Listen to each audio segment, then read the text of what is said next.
All right, so I'm here at Marlins Park in Miami with Brett Graves, reliever for the Miami Marlins. Before we get to know you, let's jump right into a couple games ago.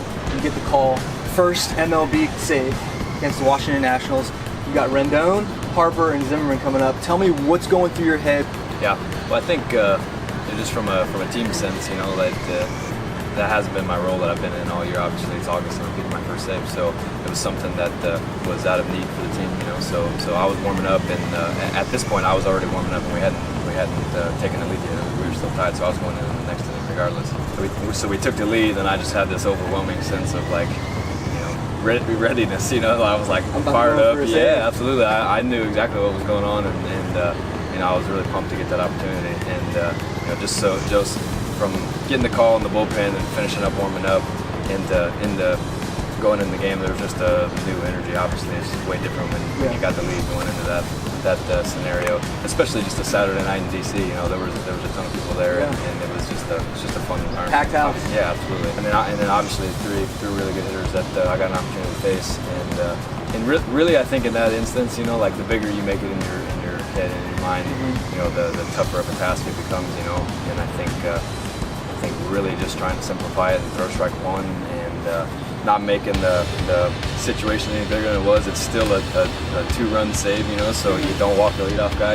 Obviously, you're trying not to put anybody on base so they can't go big fly and tie it up. But I was really just focused on throwing strike one and trying to get that first guy out, and then kind of settle it from there. Yeah. Tell us who's Brett Graves. Tell us a little bit about yourself. Yeah. Well, I'm a big believer in my faith and in God, and I think that first and foremost, that's the most important thing to me. But I want to be a good husband. I want to be a good teammate, and really, I think I pride myself on working hard, making sure that I take the most advantage of the opportunities that I've been given and I've been fortunate enough to get, and really just not giving any of those away. And I've viewed myself just as any other person on the team. As you go, I never sat in high school and just thought I had the way paved to be a big leaguer. I always just felt like a part of the team, and that I was just trying to have fun and work hard and play to win that game, and fortunately it's led me here. So. Yeah. So my question for you, my personal question is, off-season time, what does that look like, strength and conditioning wise? Yeah. Well, I think that's something that the one thing I would point to, and that I've totally laid the foundation of everything that I've been able to accomplish along the way is my off-season training. And I would say that my safe zone, my safety net is always just going back to my training hard, pushing the intensity, as much as I possibly can, and really just trying to dig deeper and learn, how to do certain lifts better, how to, which ones are going to help me directly relate, to me pitching on the mound. Since I was 16, I've lifted in the off season 5 days a week, no doubt, and sometimes 6. So it's been something that I've fallen in love with early, and I think that if you've seen a picture of me when I was 16, you'd be like, that makes sense. I was little, and I think that goes back to what I was saying about I never pictured myself being able to throw my fastball as hard as I've gotten up to, and I think that it's all just come from just trying to stay in the moment and doing the best I can with the opportunities I have right now, and not looking too far ahead, and always just being able to strive, for the next thing and keep pursuing that. How does that translate during the season? Is it the same type of approach? Are you working out just as hard, not as hard, somewhere in between? It's very different only because the life of a professional baseball player, you just play so many games, whether you're in the minor leagues or the major leagues, 140 games versus 162 games. You can't lift the same way that you do in the off season. You don't have the day-to-day baseball grind, during the off season. So you've got a little bit more time, a little bit more energy to take it to the gym, Right. Basically, when the season starts, the bottom line is that baseball becomes a priority, and everything else kind of works around that. And there's a couple of key points, that I like to make sure that I'm doing to keep strength levels at a certain spot, and a lot of that is a mental thing too. For you to mentally feel confident and ready to go out there and compete, and compete at the highest level you're capable of. So the in season and the off season are structured are pretty different. Yeah.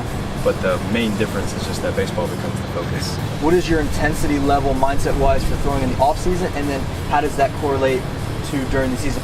Yeah, I think basically the initial startup of a throwing program in the off-season, you have this like build-up phase. You know, obviously I'm not going to go from 4, 6, 8 weeks off, whatever you choose to take, going into exactly like I'm throwing right now in August. Right. You know, so there's definitely like a build-up phase.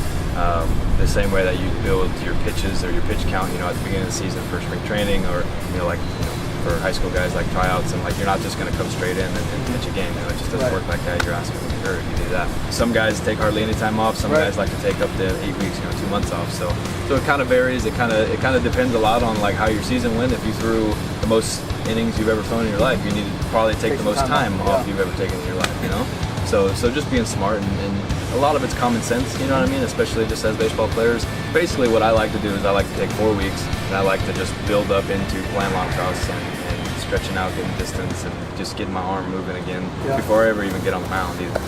So tell me just a little bit about your life outside of baseball. I'm pretty big into the outdoors. We started our own outdoors company this year. It's SKG Outdoors. I've got some other buddies that play ball that I've played baseball with. Five or six of them are still playing professional baseball, so we've got a cool little network that we're just trying to build and start filming and doing different stuff like that. And then I'm a big family person too. I like to spend as much time with my family as I can. And obviously, living this lifestyle, I don't get to be at home in Missouri, but half the year, So if you think about that, all that family time is really condensed because I'm out here traveling, for a good portion of the year. So. Yeah. All right, so you are involved in some missions work down in Haiti, Brace for Impact 46. Tell me a little bit about that. Yeah, a buddy of mine, Kyle McCullough, he's a pitcher for the Cardinals. I got connected with him early on in high school, actually.